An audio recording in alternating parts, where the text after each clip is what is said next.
டே குளிச்சுட்டீங்களா? உங்களுக்கு ராம் ஜென்ம பூமி மந்திரிலிருந்து அயோத்தியிலேருந்து ஒரு ட்ரெஸ் வாங்கிட்டு வந்திருக்கேன். நல்லா இருக்கேன். இதை வந்து நீங்கள் எப்படி ஹிந்தியில் சொல்லுவீங்க? मेरी बढ़िया बेटी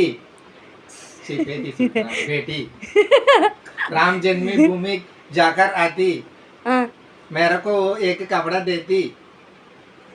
கபடாவா? कपड़ा देती அடி ஆத்தி. சூப்பரா இருக்குது. என்னப்பா இவ்வளவு டைட்டா வாங்கிட்ட மாதிரி இருக்கு. உங்களுக்கு ஹிந்தியே பேச தெரியல, அடி ஆத்தின்னு சொல்றீங்க. சரி. ए दुश्मन की बेटी चुप करो. एक हाथी मेरे साथी. बहुत अच्छा है, बहुत अच्छा है. ஏமா Dress வாங்கிட்டு சொன்னா டாடி நீங்க மம்மி போடுற சாப்பாட சாப்பிட்டு நீங்க தொப்பை வளர்த்துட்டீங்க. எனக்கு தெரியும். என்ன பண்றது? உள்ள இல்லங்க, தொப்பை உள்ள இல்லங்க. கனிஷ்கா கொடுத்துருங்க. என்ன கொடுமை சார் இது.